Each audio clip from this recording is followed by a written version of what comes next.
So if you have your AFM paper tomorrow और आप भी उस सिचुएशन में हो जहां पर एवरीथिंग फील्स मेस्ड अप, हमने एएफएम की स्ट्रेटेजी फॉलो करी थी, हमारी बहुत एक्सपेक्टेशंस है एएफएम से, बिकॉज हमारा जो लास्ट पेपर है एफआर का वो इतना अच्छा नहीं गया जितना हमने सोचा था। आने वाले ऑडिट के पेपर से हमको इतनी उम्मीदें नहीं है। एएफएम में कैसे भी करके नंबर कवर अप करने हैं, but currently we are feeling helpless. हमको करना है, हम कर सकते हैं, हमने पहले पढ़ा हुआ है चीजों को, बट हम जैसे ही चैप्टर्स स्टार्ट कर रहे हैं ओवर टाइम लगता जा रहा है। हम किसी चैप्टर के लिए अगर सोच के चल रहे कि 1.5 या 2 आवर में करेंगे, अभी तक हमारे 3-4 चैप्टर्स हमारे टारगेट के अकॉर्डिंग हो जाने थे, इवन और ज्यादा, बट हम जिस सिचुएशन में हमारा 1 या 2 चैप्टर या मैक्सिमम 2.5 चैप्टर्स तक ही हुए हैं और जो टाइम बचा अब हमको नहीं लगता कि हम कर पाएंगे। बट हमने बहुत उम्मीदें लगाई थी एएफएम से और हमारा को अभी अटेम्प्ट हाथ से जाता हुआ दिख रहा है कि एग्रीगेट किधर से कवर होगा, पास कैसे करेंगे। आप भी इस जोन में, सो डेफिनेटली ये वीडियो आपको एक पूरी डायरेक्शन प्रोवाइड करेगी कि अब आपको आगे कैसे कंटिन्यू करना है। बिकॉज जब मेरी एग्जाम थी मैं भी आपकी जैसे ही सेम स्टेट में थी, जहां तक मुझे याद है ना, सो 5 PM का समय था कुछ around, and I was like done with only 3 या 3.5 चैप्टर्स समथिंग, जबकि मेरा टारगेट बहुत ज्यादा था। मेरा एफआर का पेपर भी मैंने जैसे बताया कि मेरा वो अच्छा नहीं गया था और एएफएम से मुझे बहुत उम्मीदें थी। और उसके बाद 5 बजे के बाद, शाम को 5 बजे के बाद आई वॉज हैविंग कितना टाइम, मैक्स आधा दिन बचा था वो वाले दिन का, और जो सुबह हमारी एग्जाम्स होती है उससे पहले का टाइम बचा था, नॉट इवन कंप्लीट डे। वो एक डे में मैंने ऐसा क्या करा कि मैंने एएफएम में फिर 78 स्कोर कर लिया। That was a huge deal. अब जो चीज मैं आज आपको बता रही हूँ ना, वही सेम मैंने ऑलमोस्ट फॉलो करी थी एंड आई करेक्ट दैट। मैंने जब स्टार्ट करी थी पढ़ाई करना, I was doing all the questions. मैं कुछ क्वेश्चंस लिख के भी कर रही थी, मैं लाइक कभी कभार थोड़ा बहुत जो मुझे नहीं आ रहा था क्वेश्चन पे स्टक हो जा रही थी, उसको समझने बैठ जा रही थी, सारे फॉर्मूलाज देख रही थी, सब कुछ कर रही थी। बिकॉज ह्यूमन नेचर है कि हम जब भी स्टार्ट करते हैं चैप्टर्स को हम उसको बहुत अच्छे से करते हैं। फिर जैसे ही मुझे वो चीज क्लिक हुई और हिट हुई एकदम, क्या 5 बज गए शाम के और मैं इस स्पीड से करूंगी तो मैं मैक्सिमम 2 या 3 चैप्टर्स और कर पाऊंगी, मेरा हाफ सिलेबस अभी छूट जाएगा। और मैंने एएफएम के लिए सोचा था कि मुझे पूरा कोर्स कवर करके जाना है, क्योंकि यही तो सब्जेक्ट है एग्रीगेट वाला। मुझे था, मैंने सोच रखा था कि इसमें तो एग्जामिनेशन पक्का लानी है, बट एग्जामिनेशन तो छोड़ो, मेरे 78 मार्क्स है और जिससे मेरा पूरा एग्रीगेट कवर हो गया। अगर आपको भी वो चांस मिलता है, बाय चांस पेपर अगर इजी आ गया, तो हम भी अगर कवरेज करके जाएंगे तो इतना स्कोर कर सकते हैं फॉर श्योर। वरना पेपर सिंपल आ जाए या टफ आ जाए, हमने चैप्टर्स पढ़े ही नहीं, हमारे चैप्टर्स रह ही गए जो पहले पढ़े थे, और उसके क्वेश्चन अगर इजी भी आ गए तो हमको तो क्लिक ही नहीं होंगे क्योंकि हमने अभी पढ़े ही नहीं है। तो हम ऐसा क्या करें आखिर? बहुत सिंपल सा सॉल्यूशन है। सबसे पहला आपकी अप्रोच थोड़ी सी चेंज करो, टाइम रेस्ट्रिक्ट तो करना पड़ेगा चैप्टर्स के लिए। अब कौन से चैप्टर्स को प्रायोरिटाइज करना है उनको भी समझो। सो मैंने आपके लिए एक एनालिसिस बनाया है, मैं वो पूरा एनालिसिस ऑफकोर्स अभी अपन डिस्कस नहीं करेंगे, सिर्फ उसका इंपॉर्टेंट पार्ट डिस्कस करेंगे, ठीक है।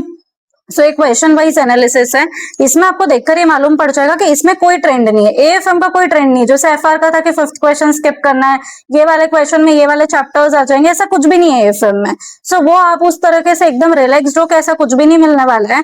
बट मैंने आपके लिए वो 6 चैप्टर्स आइडेंटिफाई कर दिए जिससे पक्का पक्का एग्जामिनेशन जितने नंबर आ सकते हैं, मतलब ये हमेशा 60 और अबव मार्क्स के ही आते हैं इन 6 चैप्टर्स को मिलाकर। लाइक एएफएम में टोटल 15 चैप्टर्स है ना, इन 6 में से आपको 60+ का वेटेज मिलेगा। कौन से 6 chapters? Portfolio management, security valuation, mutual fund, derivative, आईआरआरएम और बिजनेस वैल्यूएशन। तो आप डेफिनेटली इसके लिए सिक्योर्ड रह सकते हो कि पक्का पक्का 60+ वाले चैप्टर्स मिलेंगे, ठीक है, डन। अब इन चैप्टर्स में भी हम सब कुछ ऑब्वियसली इनको प्रायोरिटाइज करेंगे, बट सब कुछ करने के बाद जो बाकी चैप्टर्स है उसमें क्या कर सकते हैं? देखो सिंपल सा लॉजिक है, शाम में या रात में 8 या 9 बजे तक आप जितना मैक्स कर पा रहे हो उतना कर लो, आपकी जितनी कैपेसिटी है इन चैप्टर्स को प्रायोरिटाइज कर लो। इन चैप्टर्स में आपको जितना पूरा करना है उतना कर लो।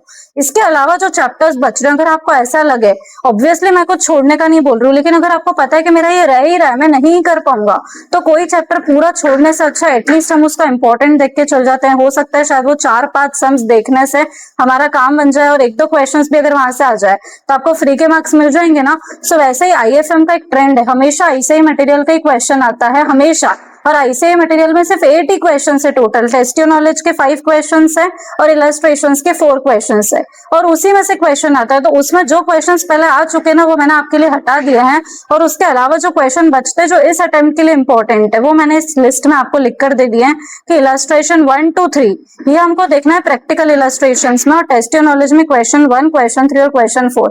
इतना 6 क्वेश्चन आप देख लो, पक्का 7-8 मार्क का क्वेश्चन यहाँ से आना ही है 6 क्वेश्चन देखने से। तो आपको 1 घंटा जाएगा, आप ये देख के जरूर जाना।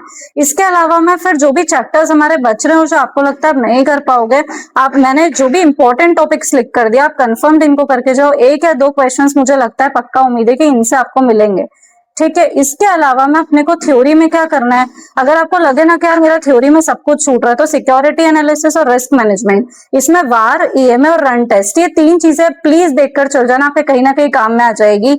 और बाकी जो थ्योरी चैप्टर्स है, फाइनेंशियल पॉलिसी, स्टार्टअप फाइनेंस और सिक्योरिटाइजेशन, इन तीनों को देख लेना। इन तीनों में बस पिछले 2 अटेम्प्ट्स में जो स्पेसिफिक क्वेश्चंस आ चुके, टॉपिक्स पूरे पूरे नहीं छोड़ना है, जो स्पेसिफिक क्वेश्चंस आ चुके सिर्फ उतना छोड़ सकते हो। लाइक अगर जैसे पॉलिटिकल रिस्क आया था, तो पॉलिटिकल रिस्क में जो पर्टिकुलर टॉपिक आया कि उसका क्या एडवांटेज है, क्या है, तो सिर्फ आप उतना टॉपिक छोड़ दो, पूरा पॉलिटिकल रिस्क नहीं छोड़ना है। तो आप इतना काम कर सकते हो, बट फिर भी इतना दिमाग नहीं लगाना। तो आप ये तीनों चैप्टर्स एटलीस्ट पूरा करने का रखो।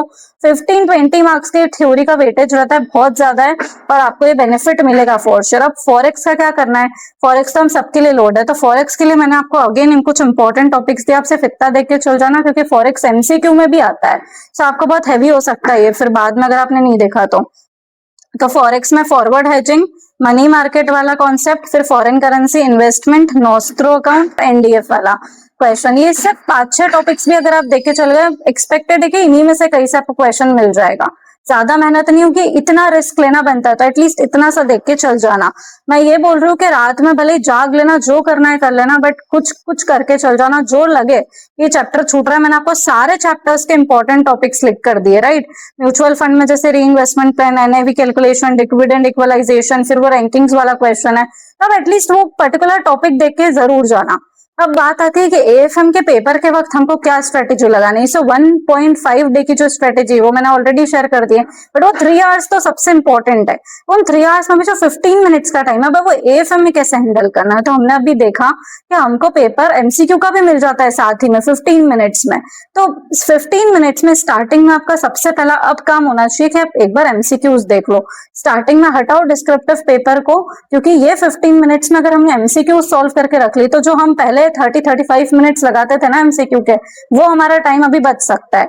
आपने जैसे एमसीक्यूज देखना चालू करा, आपसे जितने एमसीक्यूज फुर्ती से बन रहे हैं, लाइक उसमें आप स्टक मत रहना, जितना आपसे बन रहा है उतना बन लेना। और अगर पेपर देख के आपका एमसीक्यू पेपर देख के अगर आपका दिमाग खराब हो रहा है कि नेक्स्ट लेवल पेपर आ गया, जैसे अभी एफआर के एमसीक्यूज बहुत टफ आए थे, same goes with AFM also. अगर एमसीक्यूज बहुत टफ आ जाते हैं और स्टार्टिंग के 5 मिनट्स में आपका दिमाग खराब हो गया कि यार एएफएम के एमसीक्यूज बन ही नहीं रहे, तो फिर आप उसको वहां पर ही ड्रॉप कर देना।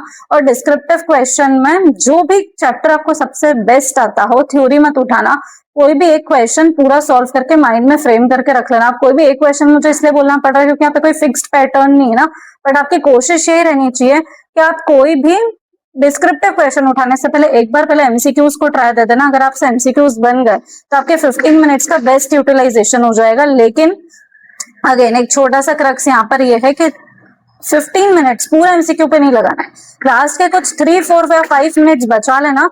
कोई भी एक क्वेश्चन देख लेना जो आपको सबसे सिंपल, कॉमन, फेमिलियर लग रहा हो, जो आप देख कर गए और वो आ गया है, और वो क्वेश्चन माइंड में सॉल्व करके रख लेना। इसका छोटा सा सिंपल रीजन ये है कि जैसे ही 3 आवर्स स्टार्ट होते हैं ना, अब आपको बैठकर सोचना नहीं पड़ेगा क्वेश्चन को कि मैं कौन सा क्वेश्चन स्टार्ट करूं, कौन सा स्किप करूं। तो ये 1-2 काम हमको एटलीस्ट करके रखना है कि कौन सा क्वेश्चन स्किप करना है, तो पेपर में हल्का सा टिक लगा देना कि कौन कौन से क्वेश्चन आपको पक्का पक्का आ रहा है। तो ऐसा क्वेश्चन आपको पता चल जाएगा जो आपसे नहीं बन रहा है। मोस्ट प्रोबेबली हो सकता है उसमें कोई फॉरेक्स का क्वेश्चन हो, तो जहां फॉरेक्स का क्वेश्चन आएगा एक बार पहले देख लेना कि उसके साथ जिसकी पेयरिंग हुई है क्या वो कंफर्म्ड आता है। आपको नहीं आता तो वो क्वेश्चन ही हटा देना सबसे पहले।